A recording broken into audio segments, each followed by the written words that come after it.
Good morning, my name is David Okun and welcome to my channel, and thank you everybody who have been helping me, everybody who has been helping me to subscribe, to click to like my channel, to share with family and friends, and to leaving a comment and actually participating in this program.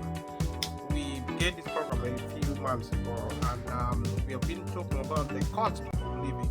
It's a crisis, which is also a global problem, and I have been illustrating the cost of living as a problem within different perspectives. Today we will be talking about the financial crisis of 2008 and 2009. And this financial crisis was also known as the credit crunch. It was a global financial problem.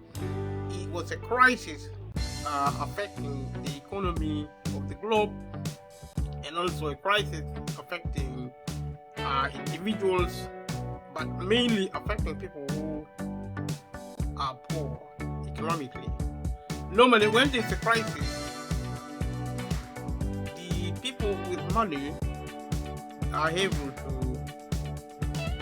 support themselves.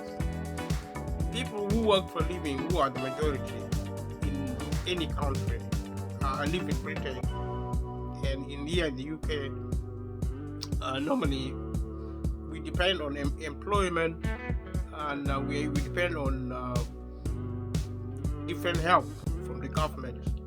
And normally we, in the UK, we try to do our best to look after ourselves. But normally, when we struggle, like now, people are struggling, cost of living. When that happens, then we begin to try to rely on the government. Now, for the government to help, it has to use the public sector. And there are two types to the public sector. There's the private and the public. Private are a sector representing people who are rich, multimillionaires, multi-billionaires. They invest in the economy, in businesses, and when they do, they then run the economy, and they also run the country within the private sector. Because the economy, the government, the state is run by the economy. Economy provide wealth, and wealth provide the power with which to rule the country. And so, mainly wealthy people, millionaires and multi-billionaires, have access to money. They don't need help from the government. That's why in any country of the world, including Britain, where I live, there's a need to get help from the government. Now, the problem of the cost of living it relates to income, and it also relates to when the government is unable to help. The government, the UK government, but also the government of the West, and also it's going global, the government of the globe, are now changing the way the economic world functions. And in doing so, what it does, it actually means that the government, the government of the globe globally. If you look at the rest of my video, you will find I've been trying to discuss about global economic system. So, the attitude of the government at the moment is to privatize the economy, and a lot of people who read newspaper, who look at the news, who actually go to school, who study different things. If you talk about capitalism, everybody knows about it. And they know also, they are experts also who understand capitalism very well. But I say that capitalism is actually selling off the country. If you're going to capitalize the country, you have to sell it off to multimillionaires and multimillionaires. But if you sell the economy, you're also selling the country. Now, if you sell the country, you are actually transferring wealth to the private individuals who are multimillionaires and multimillionaires. Because these multimillionaires across the globe, they control big businesses. And big businesses are actually the ones in the private sector which run the global economy. In any country, big corporations run the global economy. They are rich, they are wealthy. An example of a corporation, a private corporation business, is energy company. So when there was a crisis in Ukraine, and Ukraine fighting with Russia, big oil companies, big energy companies put up the cost of energy, and because they want to make money. I mean, if the thing about the private sector is that market. Think about the market. If there is a problem, if there is a crisis, supply, which is like getting product, goods and services, and put it on the market. That's called supply. And also demand, when we, people who need to buy something from shops, from the market, from wherever, they're called consumers. They can be also traders who buy. They are seller and buying. People who sell and people who buy. So selling actually affects demand, supply, and also supply affects demand. Demand also affects supply. I discussed this when I discussed about capitalism in one part of my video. So whenever there is a disruption within something called equilibrium, if there is no balancing, supply and demand, there is no balance, then there is an economic crisis. Normally, in contemporary economy, these are actually the government try to address this using two policy instruments: fiscal policy or monetary policy. I have no clue what fiscal policy is, what monetary policy is, but I know more and more the key policy objective to solve almost any problem in the economy now, as I speak now, is monetary policy, which actually focuses on the supply of money. So there is something called inflation. So inflation, the way I would explain it, because you see, with the economy, the people who are actually multimillionaires are between 10 and 20%. They're quite few. They're the top of the food chain or in the market economy. They're rich, they are multi-million, they own multi-million, but they are few in number. The majority of people are actually at the bottom of the pile, the economic arrangements, and most of them are poor, because every time there's a crisis, poor people at the bottom of the pile are affected financially. And every time the government says there is inflation, it means there is a more supply of money in the economy. And supply, when there is more supply, it means more money is going to the many of the population. So the 90% who normally don't have money, the thing which creates inflation is actually when more money is getting into the end. When When more poor people begin to get money, more money, when they begin to access more wealth, then it creates inflation because there are many.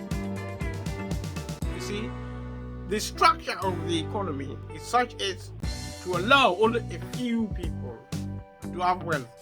If the majority begin to access wealth, then something called the economy begin to heat up. The economy bombs have become hot and inflationary. So every time you hear the government saying there is inflation, it means poor people are actually getting more money. And that's why the way to control inflation is actually begin to design a policy program and and activities to take away money from the hands of the many and give it to the few. It doesn't matter how rich the rich are, because they are few. So that's how the economic system works. And inflation is now, as I speak, is what the government is focusing on. And that's why there's the cost of living. The cost of living is created by the government trying to address inflation. And it addresses inflation by preventing the majority of the population to get money and wealth. Because if they get wealth and money, they're going to create inflation because there are billions of people. I mean, maybe because there are actually over 8 billion people in the world now. And the ones with money is probably less, maybe a billion. I don't know how many people are rich. And they are probably only, let's say 10%, for argument's sake. That means they're about, I don't know the math, but if they're 10%, they are probably less than a billion. Because we are only 8 billion. They're less than a billion, and they're probably 0.8 billion. That is a rough estimate. And that's what economic stability means. Stability means the few people should have wealth to provide stability. Once more people begin to access wealth, there is great economic instability. These are actually indicated. Inflation is an indicator that more and more people are accessing wealth.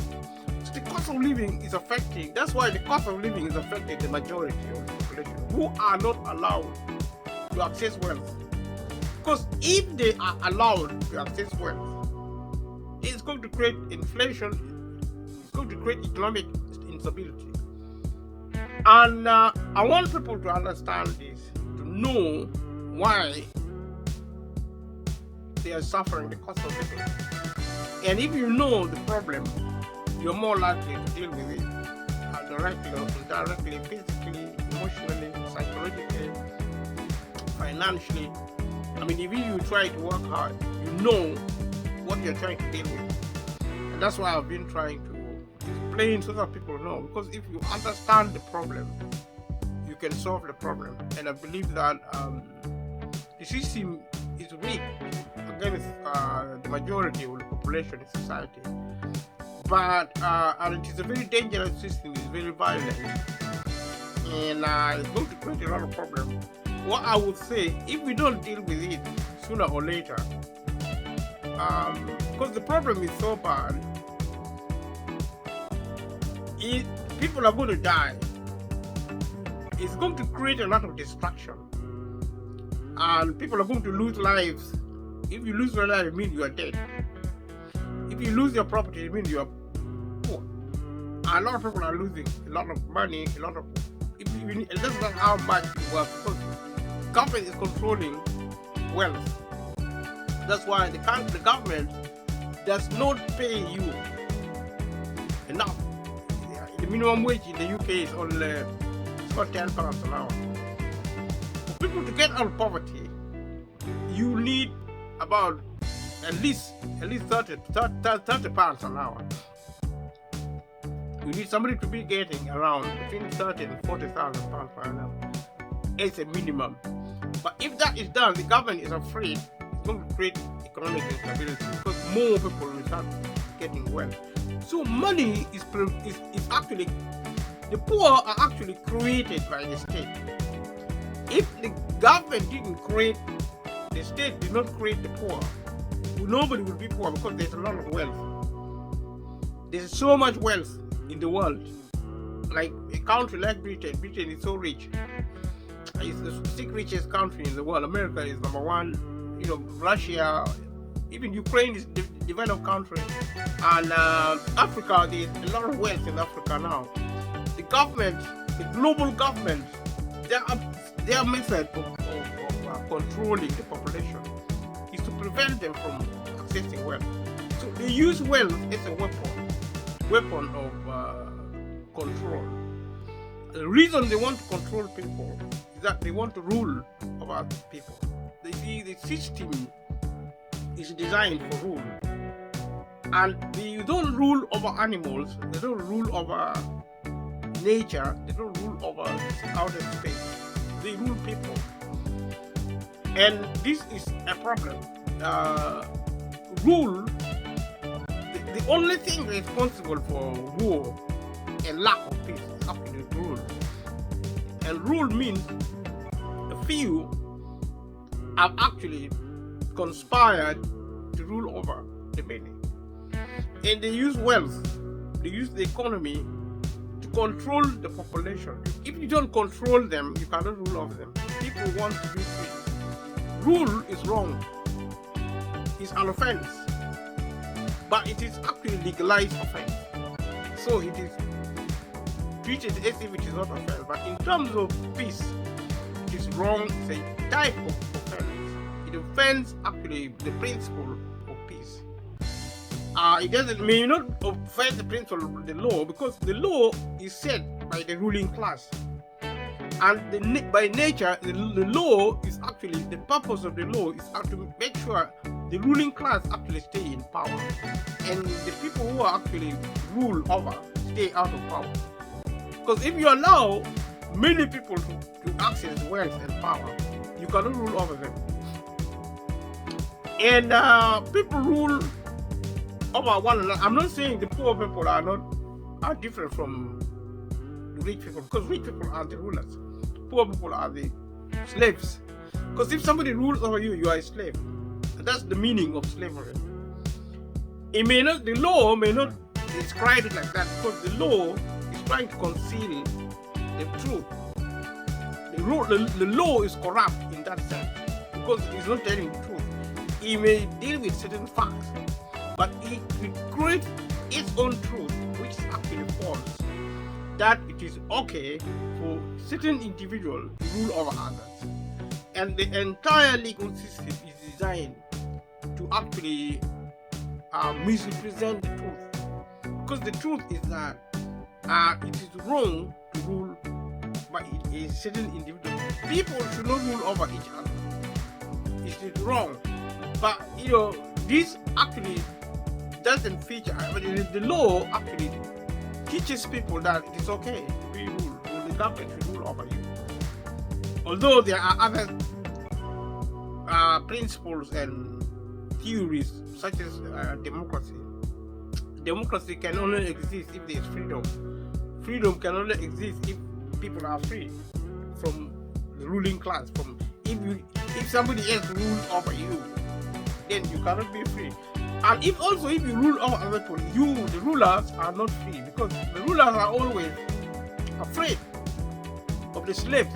The masters who are rulers, the multimillionaires and the multimillionaires, these are actually the rulers, the masters. They are so scared of the slaves, because if the slaves, the only way for slaves, which is actually somebody called citizens. These citizens who are actually under the oppression of the state are trying to be free. And the only way to be free, to overthrow the government, which is futile. Because if you overthrow the government, you will only overthrow it to rule over somebody else. So the cycle of violence continues. So now, those who are in power are trying their best to maintain stability. They're trying their best to bring peace. You cannot bring peace when you created society based on violence. A system which is actually created on violence, on killing, on murders, on stealing, on destroying. If you look at the history of the world, we live in an age where we can no longer teach history. If we begin to learn history, then society is going to be destroyed. So the best thing for the government now and the state is to manage to cover things up. You have to cover things up, because what we did as humans, what we did in history, if we actually unearth it, we will be so shocked at how dangerous we are. You see, this is the poor and the rich, slaves and masters are the same. Because if we don't learn as humans, if we don't learn how to be peaceful, whether we are rich or poor, we are going to be the same. We are going to create problems, you see. But there is hope now that we have the capacity to change. We need to develop something I call cultural economy, respect. The reason we want to rule over other people because we disrespect them. We disrespect ourselves, because if you respect yourself, you value your name, you value your reputation, you respect your life, and we want to learn to develop good character. Now we are disrespectful for ourselves, that we do things now without shame, without regret, because we don't value our life anymore. Our life is cheap. That's why there's a rise there's an increase in suicide, especially in the UK on the street among young people. More young people are now committing suicide because they don't value their lives. The culture is broken. So now for us to recover from this calamity, we need to start learning as individuals, but also as families, as communities, as societies. We need to learn just one thing: respect yourself and respect other people. If you have a best friend, or you have children, you have parents, if you respect them, if you care about them, then you begin to, instead of trying to rule over them, instead of trying to rule over your best friend, rule over your child, your sister, your brother, your mom, your dad, and your family, or your colleagues you work with, instead of trying to rule over them, you care about them. You cannot abuse somebody you value. You cannot abuse yourself if you value your life. So you get employers now abusing employees because they don't respect themselves. Employers do not respect themselves. And employees don't respect themselves also, because they also, if they're given the opportunity, they're going to abuse employers by not working effectively. They don't really work to look after the business. So this is a human problem. I've been repeating this often because I believe in solutions. I believe that as humans, the fate of society, our life is in our hands. It is us, whether you are poor, whether you are rich. I mean, if the rich want to fight with the poor, that is their choice. Because you think they're ruling over you, fine. Go and fight them back. That is not what I'm saying. If somebody rules over you, teach yourself. It is an opportunity. If you suffer, like the cost of living is an opportunity for you to learn new values. You know, if you suffer, it's an opportunity for you to open your eye, open your mind, and learn the value of a human being. Sometimes that's what suffering gives. That's why poor people are more humane than rich people, because rich people do not suffer the way we suffer. They suffer in other ways, because if there is violence, if you look at rich people, most of them suffer from mental illness. They may have money, but they're not happy. I mean, if as humans, if we cannot be happy, then we are failed. Because the the meaning of life is actually happiness. The purpose of life is peace, because peace brings up happiness. So to value our life, to respect ourselves, whether rich or poor, is actually the root. Peace. Peace is the root to happiness. And happiness will solve our problems, all our problems. Because my belief in humanity is that we can do anything we want to do. We can achieve anything we want to achieve. That is how special we are as human beings. There is nothing we set out to do. Because the thing is that right now we are so confused. See, we are in the bad state. We are so dysfunctional. Because if we achieve peace, then we will achieve stability in our personalities, in our mind. We will develop proper mindset. We can plan. We think clearly. We work more. We work hard. And I will try to look for a type of information which I heard over the radio. I also saw on the TV that I think it is scientific. Some scientists now say human beings are designed not to die. Actually, they are designed to live forever. They die because of the body malfunctions, so they die. I'm not sure because I heard it on the radio and I heard it on the TV. I watched it on the TV also. The TV program, I think it was on the BBC. BBC is a British Broadcasting Corporation. It's a channel, a media channel. So what I'm going to do, I'm going to look on the internet. I'm going to do research to see if there is information on that. Because scientists are now doing research to try and slow down aging.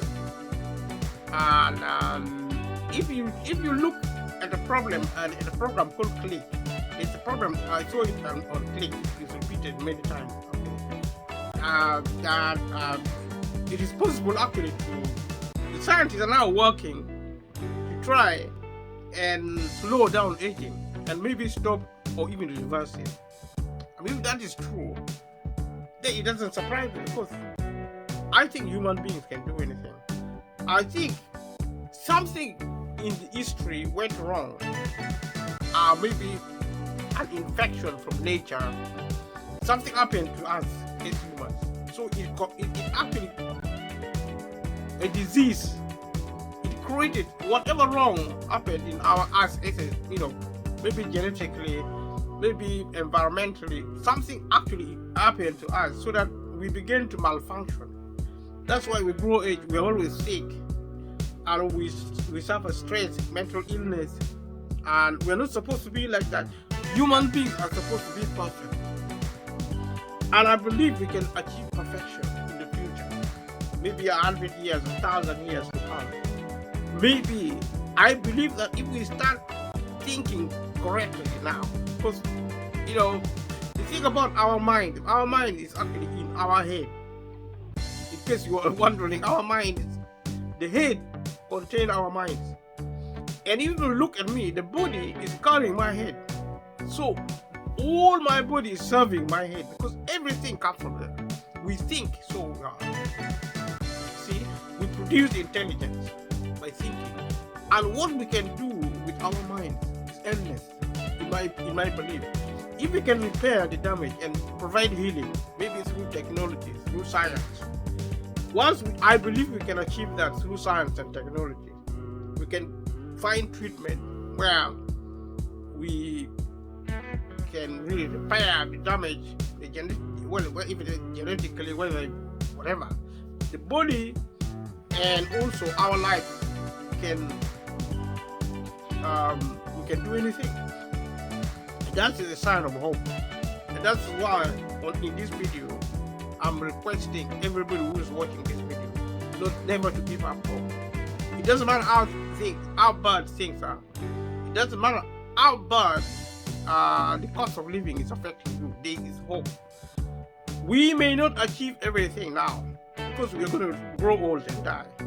But I believe that the next generation will achieve perfection. Maybe in hundreds, thousands, or even millions of years to come. And I know this because I have information which actually suggests that even if we die, our data information will not actually be destroyed. So that in future, if we find technology to actually recover this information, this data about us, believe we are buried, or we just explode and maybe our ashes are scattered. There is a data which is actually recorded in a magnetic form, which doesn't go anywhere. So well, this sounds like fiction. Even if it is fiction, that's fine, but this is part of the scientific information now, which if I find, I will share it with you all. But it's so exciting. Life is a very exciting experience. I know we suffer, but there is hope.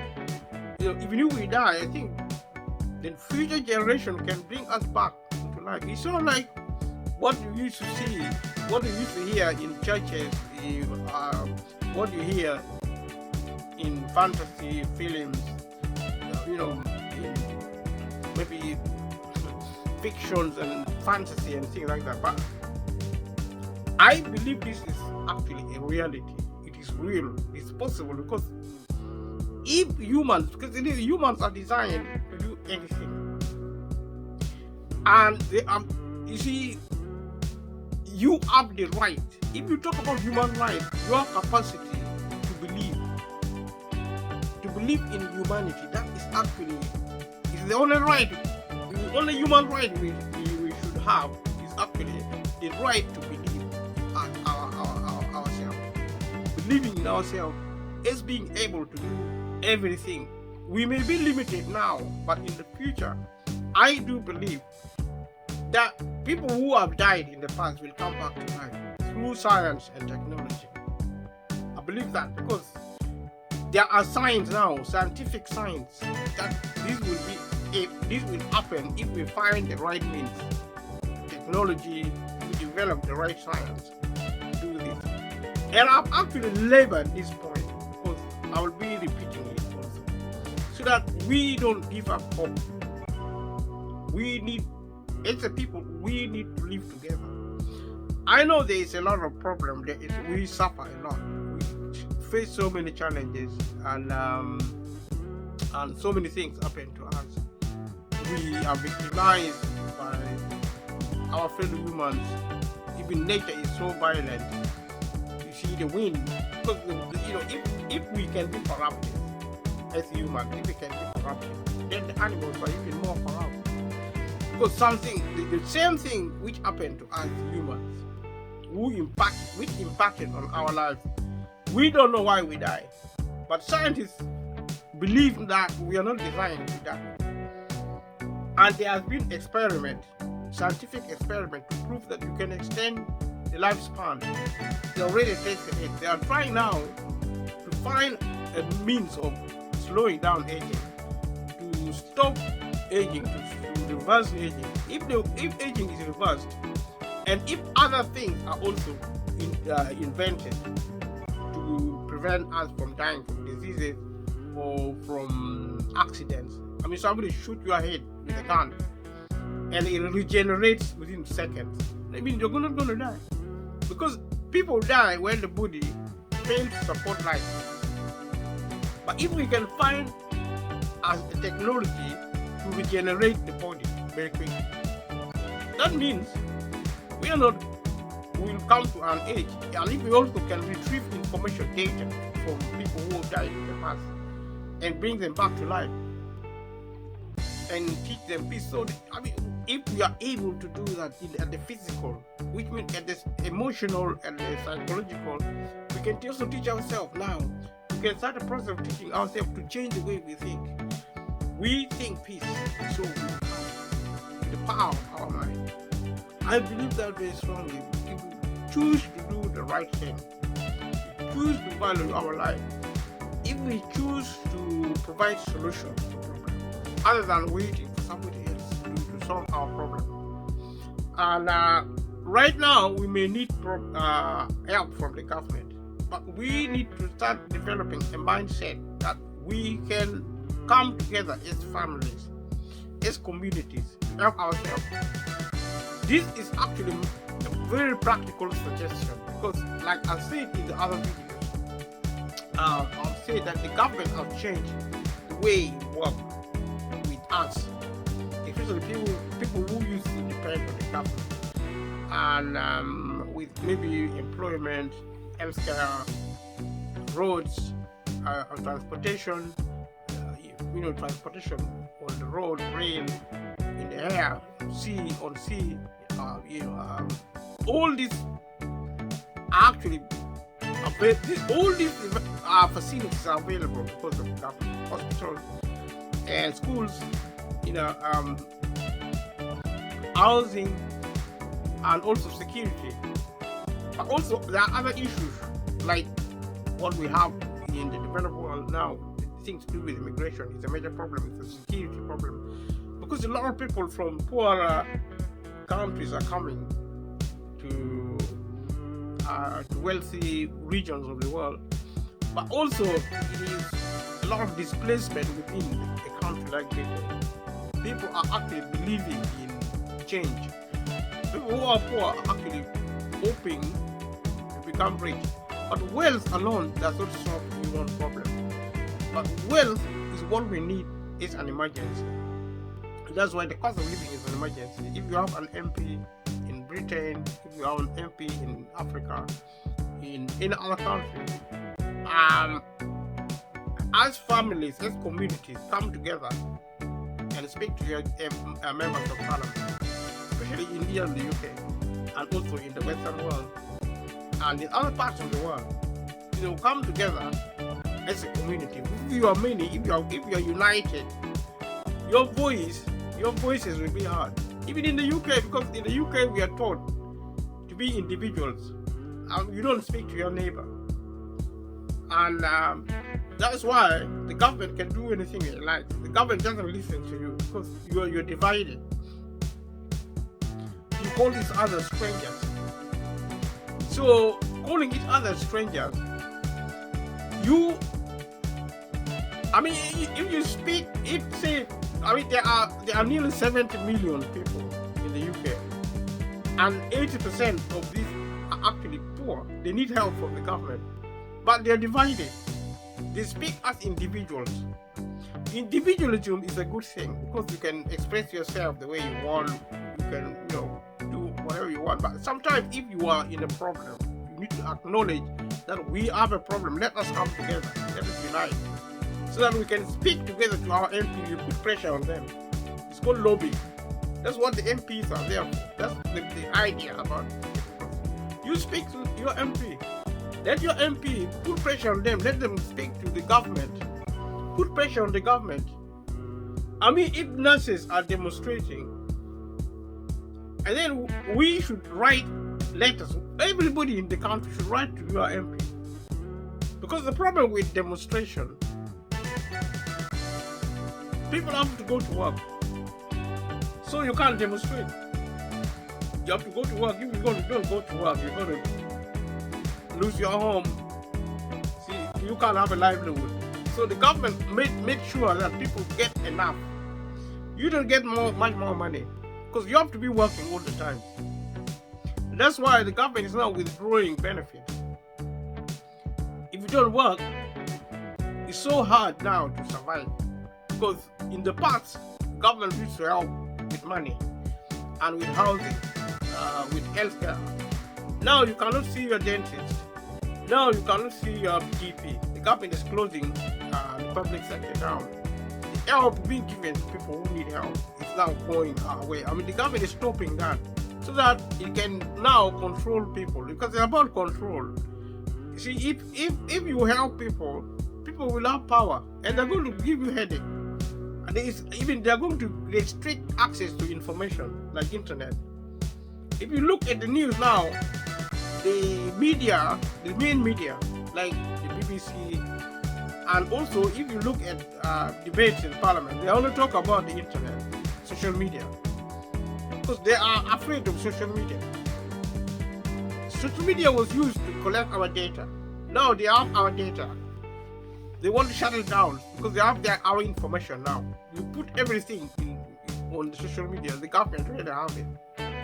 So they can now monitor you, they can control you, they can now see what you do, they can like spy on you as much because the government use social media for spying. But sooner or later, social media is going to be closed. The majority of people are not going to access social media anymore. They may start charging for it. Now I'm accessing social media free.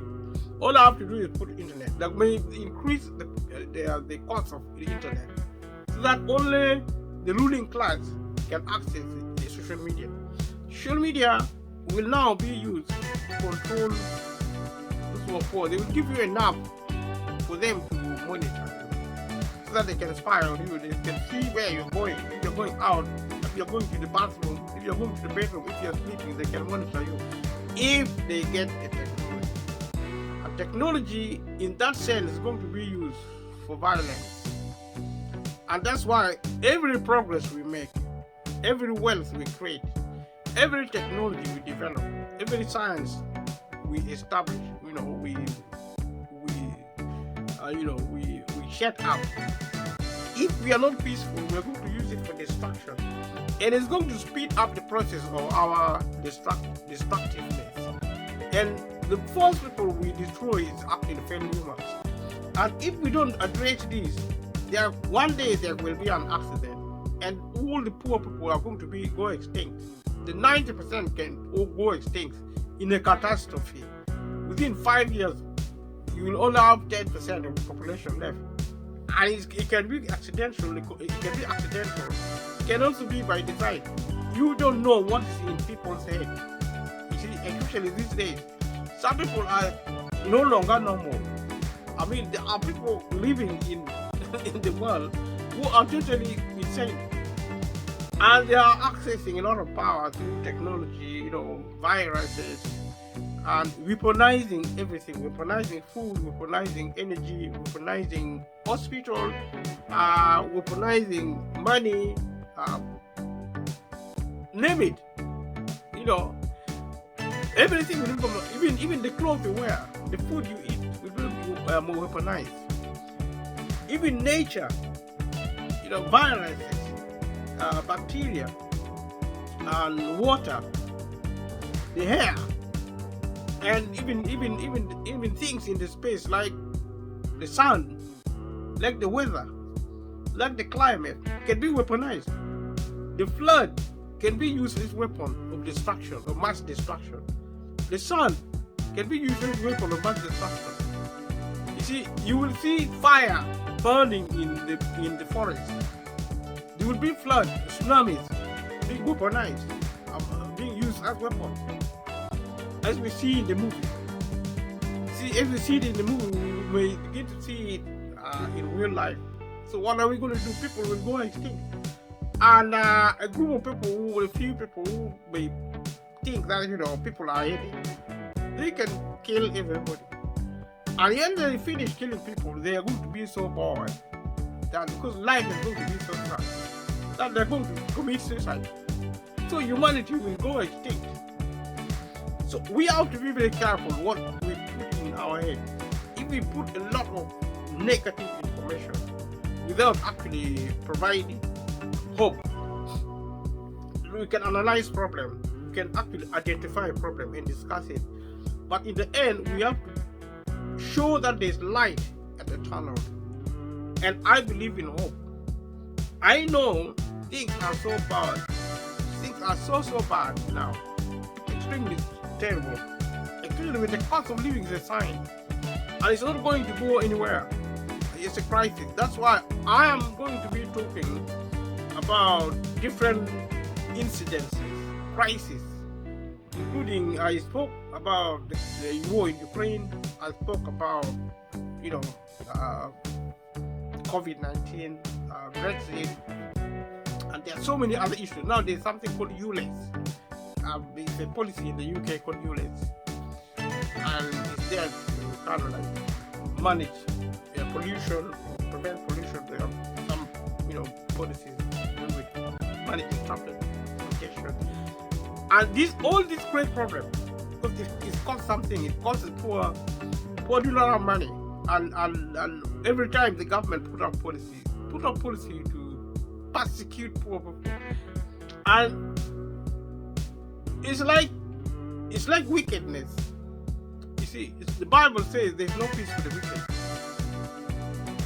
Whether you're poor or rich, there's no peace unless we change. Because rich people are actually suffering mental illness. They die like us. They leave all their wealth at their side. They're very miserable. Actually, rich people are sometimes more miserable because they have to worry all the time about their wealth.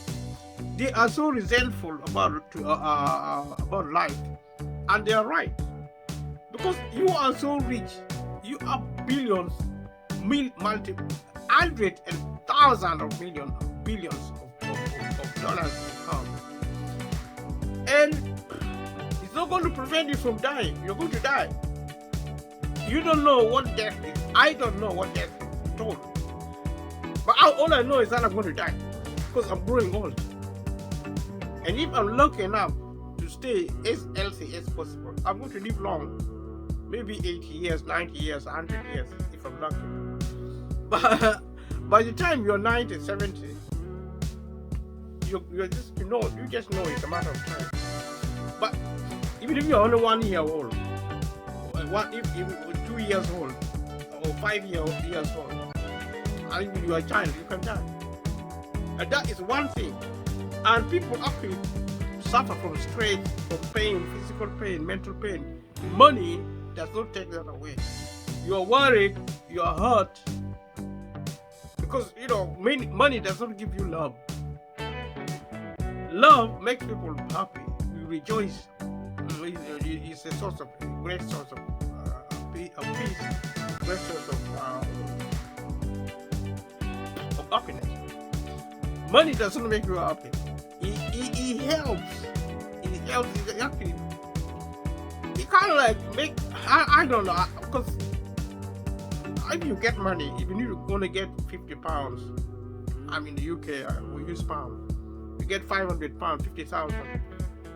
You feel really good, but only temporarily. You buy a new thing, you buy a new car, you feel really, really good. But after a few 6 months, you want another car. Because you will never get enough of money, you will never get enough of. So there is no peace for the wicked, rich or poor. We need to think beyond material wealth. We have to think about humanity.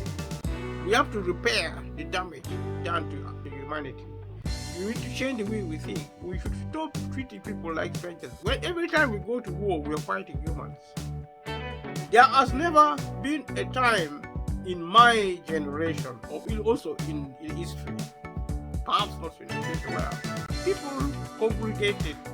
They mobilized military forces to go and fight wild animals. They have been mobilizing military forces to fight fellow humans. And there is no reason for that, except that we are totally insane.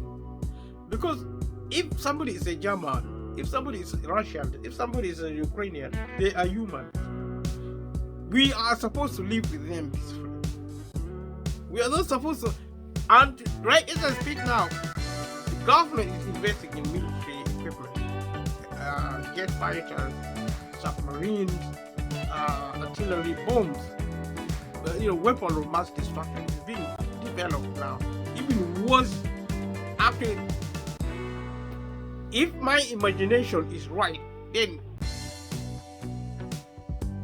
viruses are being used as weapons. Even food is now being used as weapons.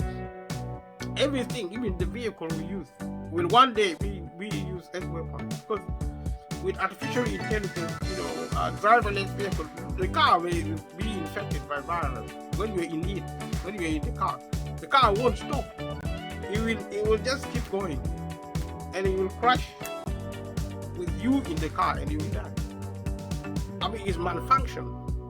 Somebody try to kill you. Because artificial intelligence put in the car or in an airplane, or you are in a hospital, you are being treated for ill health, and then somebody sends a malicious virus into the hospital, and it kills all the patients. That's the risk of technology. Because technology is like computer. Computer has viruses. Humans have viruses. COVID-19 was a virus. It is still there. It's a virus. And you can catch COVID-19 and you don't even realize it. You can actually die of COVID-19 as I speak. You won't even know because nobody now talks about it. Nobody seems to care about COVID-19 anymore. We now talk. The only thing we talk about is immigration. Like in the UK, there's election next year. The Conservatives, when there's election, they talk about the economy. They talk about immigration. They talk about crime because those are the electoral issues for the Conservative. And even if they have to create a scene within the media. If you turn on the news, we'll talk about the boat people. People try to post integrated. Because people believe that foreigners are coming to their country. The British people think foreigners are coming to their country to take over their country. To kind of like take away their wealth.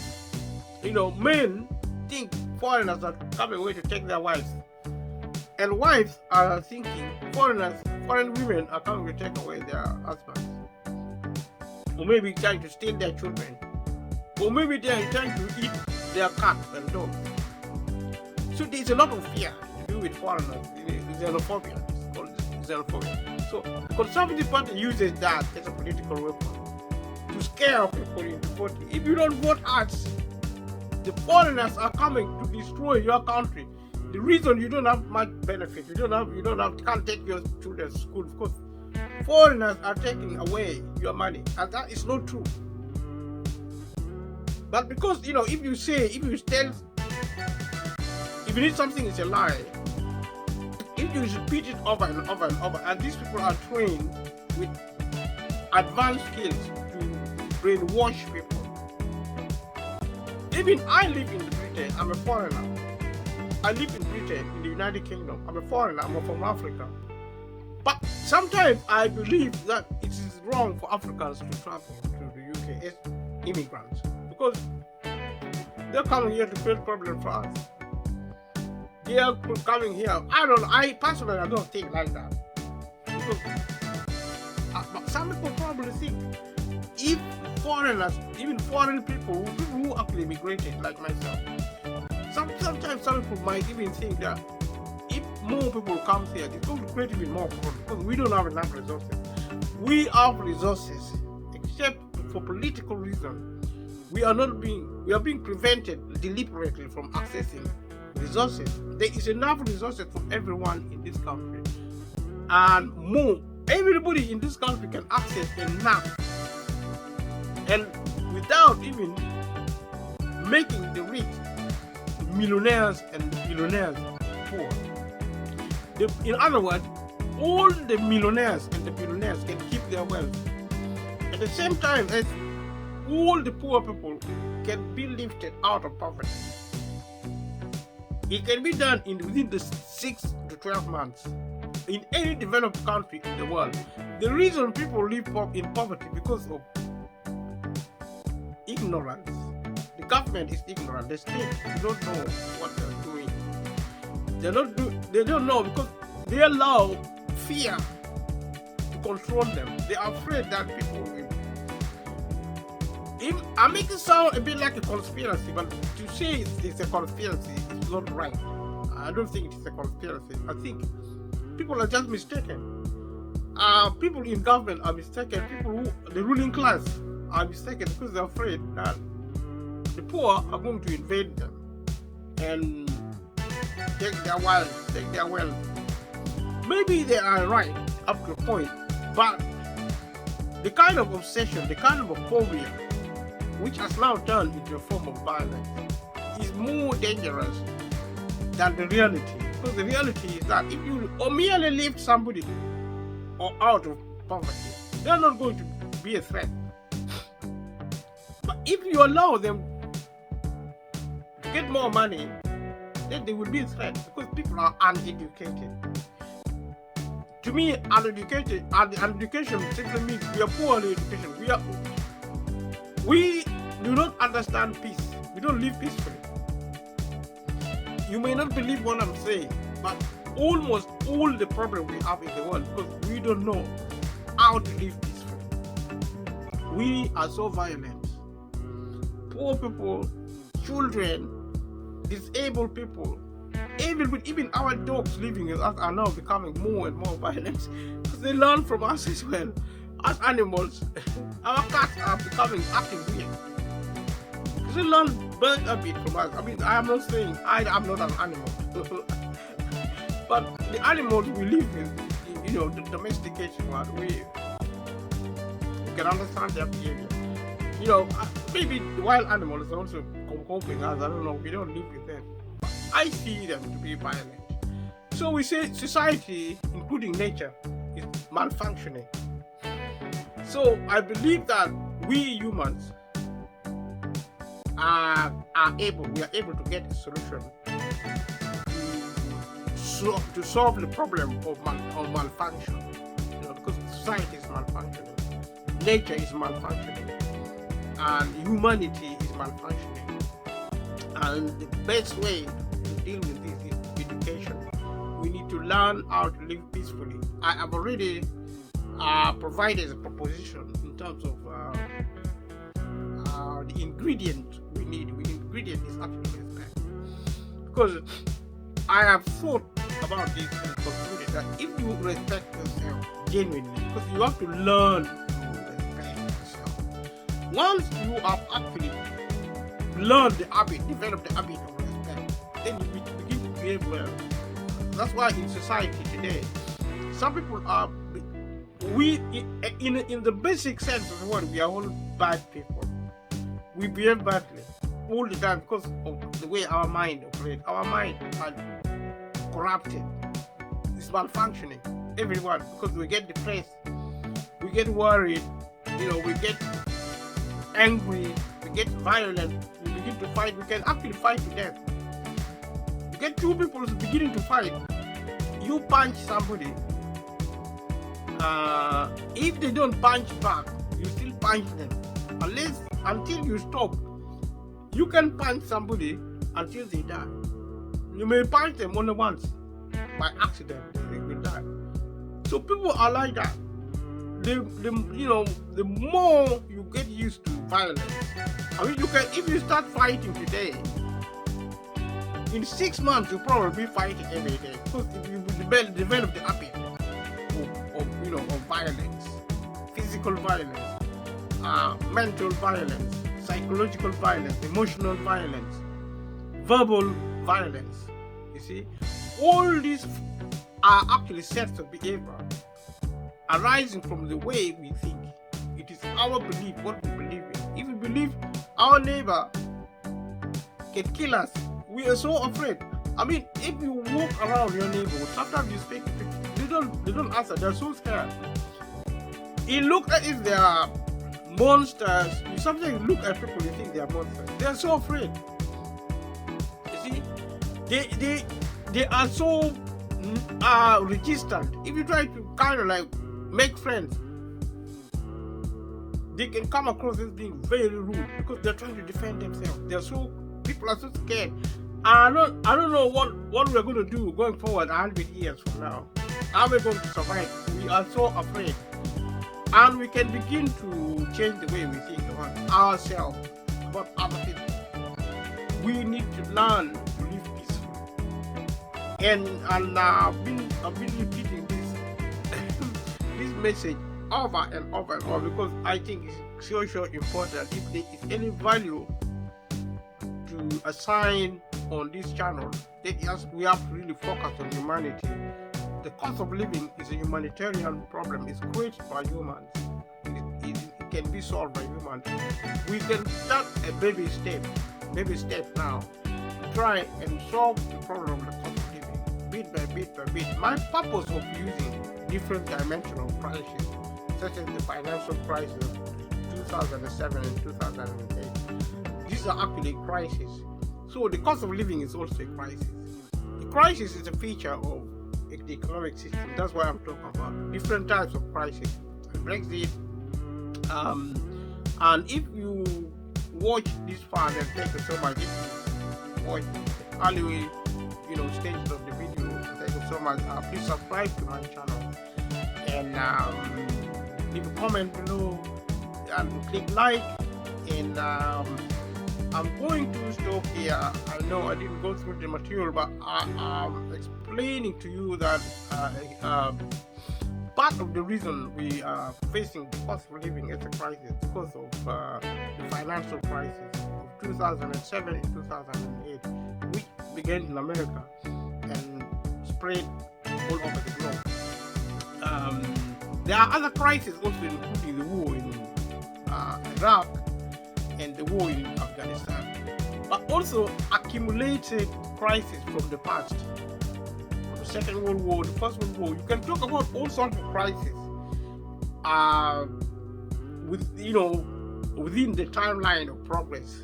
You can talk about all sorts of crises, and all these actually affect the cost of living. It always affects the economy. It always impacts on poverty. Unfortunately, normally the majority of the population, the 90%, the many, are the ones who are victims. I mean, every time there's a crisis, even war, during the First and Second World War, poor people die more. Actually, you could even say only a handful of rich people died. The people who went to war, who were taken to war to fight, were poor. When there's famine, when there is a disease like COVID-19, poor people died. A lot of rich people didn't die. Only a few rich people died. It's like the system, the society is weak against poor people. And this is something we need to pay attention to with a view to understanding crisis, with a view to solving crisis. And to repeat what I just said previously, it's humanitarian, so we need a human solution. We need to learn the way we change the way we think. We have to think positive. We have to value our lives, and we need to reach out to our neighbors. We need to form communities of people who think constructively, who think positively. If you think something is right, do it. If you think it's wrong, you're probably right. If you know something is wrong and you can make the difference between wrong and right, because we live in a society where certain things are wrong. Things like food bank in the UK is wrong. Allowing people to depend on benefit is wrong. And creating unemployment because you fail to support the economy is wrong. And allowing people to suffer energy costs, the cost of energy, the cost of food is wrong. Preventing people from accessing healthcare and dentistry, housing, transportation, employment, school, training, education, preventing people from accessing development, accessing wealth, practicing violence, and preventing peace is wrong. We need to really change the way we look at life, because we are living in a world where now we accept anything. You see, we live in a society where sometimes we no longer know what is right and what is wrong. You see, if you tell somebody this is wrong, the natural response, who do you think you are? What makes you think you know what is wrong and telling me that this is wrong? That is your opinion. Keep it to yourself. And because we're humans, literally, if I think something is wrong, it must be wrong. And if somebody else tells me this thing is wrong, I should be able to know that it is wrong, because we are humans. We are individuals. But we have a lot in common. We have a lot more in common.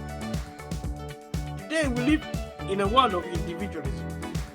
We live in a world where we concentrate more on our difference than on our commonality.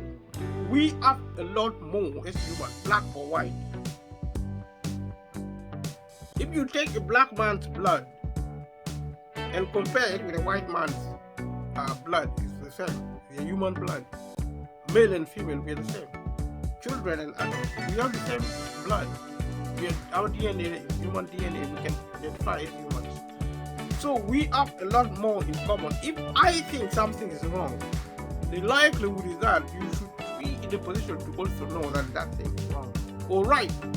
But say this is the right thing to do, you should be able to agree with me, other than disagree. If every time I say this is the right thing to do, and you're like, well, that is what you think. I think differently. I think it is wrong. Oh, I think it is right. Oh, you think it is wrong. Wow. Who are you? You're a human being. I'm a human being. How comes we don't agree more? How comes we disagree? I think this is an enforced conflict, source of conflict. Because we are being programmed by the state to think we are different, we are individuals. It's like they say, the divide and rule policy. See, individualism. In fact, instead of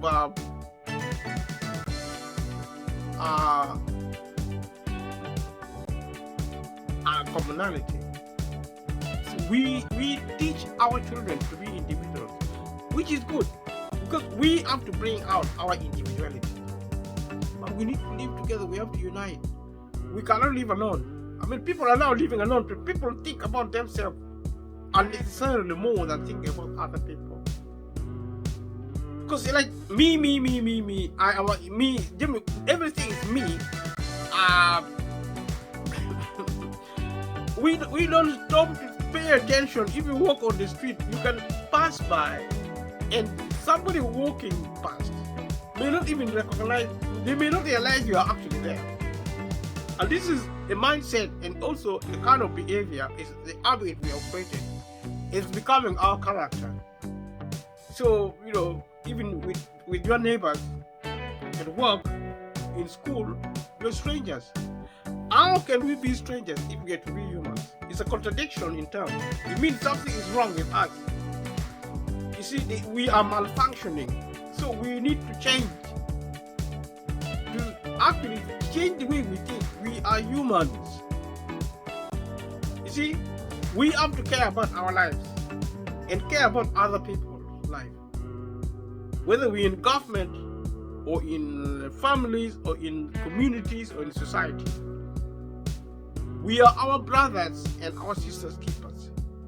And this will begin to solve a lot of problems. Even if we speak to the government now, as individuals, the government will just ignore us because we are divided. Divided we fall, united we stand. So the change has to occur at the humanitarian level. It's good for the poor, it's good for the rich, because we are both humans. And it is actually a malfunction that a section of community is extremely rich, and a section of the community which actually majority are so poor. Some people are poor, very poor, but they don't think they are poor. These are something. There are group of people calling themselves the middle class. The middle class are convinced they are doing well, and they are. But you see, in terms of defining poverty, if you are a middle class because you work for a living, whether you're doing small and medium businesses, because you're doing that, it's a subsistence source of existence. You are not rich. The moment you are a millionaire, you're a billionaire, you can call yourself rich. I have no problem with that. Call yourself rich. If you can buy a house in the UK cash, outright. If you pull money from your bank and pay for a house worth 300,000, 400,000 pounds, outright, you just pay for it. You're a cash buyer. That's what the terminology of buying property. You're a cash buyer. I know sometimes we say a cash buyer, but you may use check or you may use bank card, but we still call it cash. So if you call yourself a cash buyer, you mean you're buying outright. You're not borrowing money. buying outright means you're not getting credit, you're not borrowing money to buy a house, which is what most people do as of necessity because they don't have money. If you don't have money, sometimes some people don't even have money to buy a brand new car. They have to borrow money on car finance. They have to borrow money sometimes to buy food, using credit card, using store card. Store card is a type of credit. You mean you are in debt, you have to pay it back. And these are some of the things we need to be aware of. Because now, in the UK, we have more than 50% of the population being middle class. Because the rich are only about 10%. And the rest of the people are actually either middle class, mainly the vast majority are actually middle class. And also another 20% is actually poor, who are at the bottom of the pile, the people who are now suffering the most from the cost of living. But the middle class are now beginning to suffer the cost of living. The cost of living is the beginning. And it's going to go on and on other form of suffering, failing to access hospital, healthcare. If you are middle class, if you are working class, the lower class, the lower class, and the middle class, and the upper class. The upper class will always have money. They can also set their own health service. They can recruit their own doctors, their private doctors. That's what they are doing now. And that is the people now accessing wealth, the private individuals, or people who are actually middle class, people who can afford to pay for their health care. These are the ones now being accepted in hospitals. They're the ones that if you don't pay for your health care, maybe you are a pensioner, you're on benefit, about the 30% of the population can no longer access health care. They are rejected, the GP, they don't get GP appointments at all.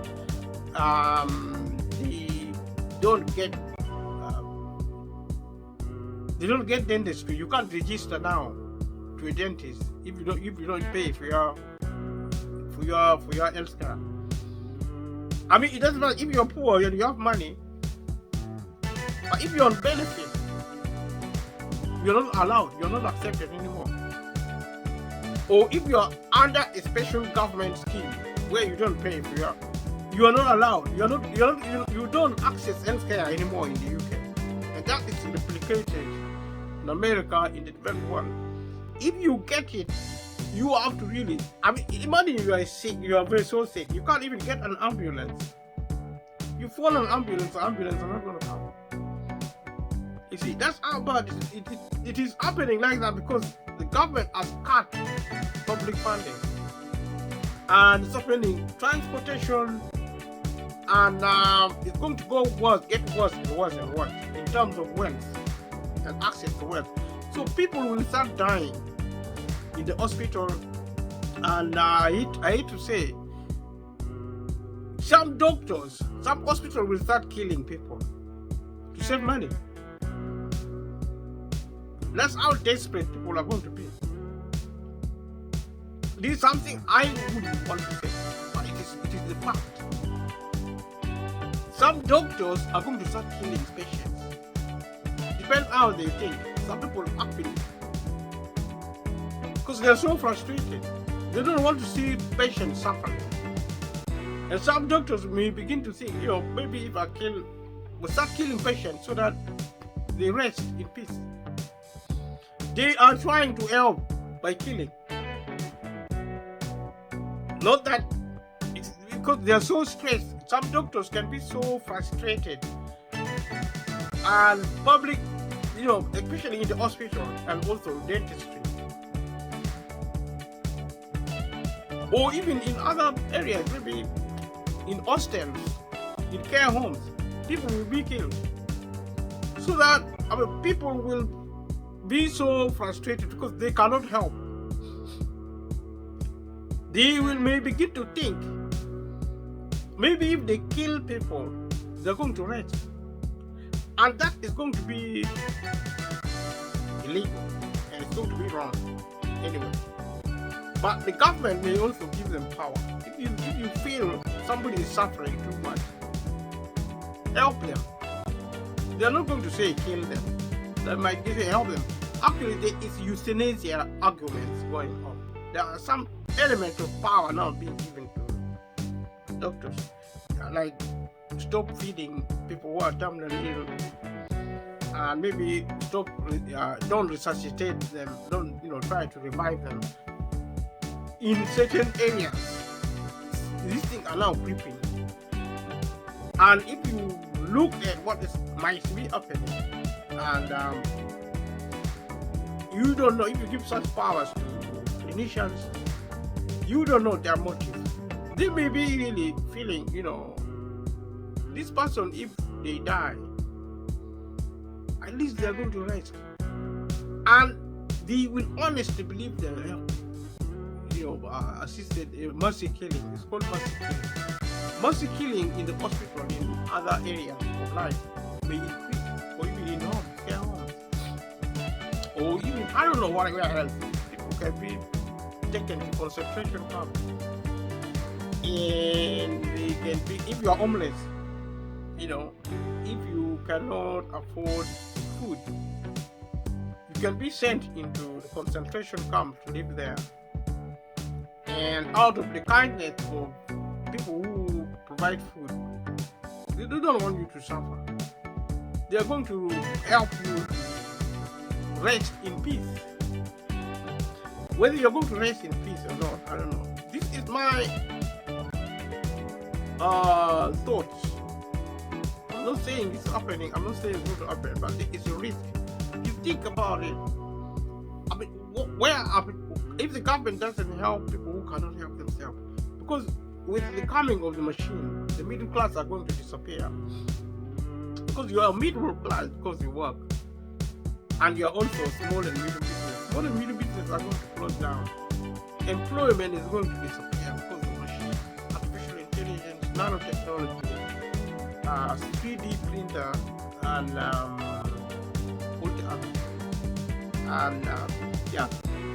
robotics, and many, many more to come. Especially nanotechnology is going to revolutionize how technology works. In principle, technology should produce goods and services at no extra cost, which means, in principle, if technology matures and begin to produce everything free of charge, everybody will be accessing goods and services for free. In principle, that should solve the problem of poverty. Poverty is in material things like food, energy, shelter, transport. You go to a car shop, you get a car for free because the machine is building it, 3D printing, whatever, artificial intelligence. You don't even drive; the car drives itself. Supposed to be good, but because we are violent culturally, we may not really want that to happen. We may begin to control products. Because we want to control population. We want to rule over other people. And when technology is creating a lot of wealth, we are going to prevent the people we don't want. Because you see, let me say, if we are violent, we are also hateful. Hatred is a very dangerous thing because we begin to treat people very brutally. Like now, if you don't have feelings for other people, you don't have compassion.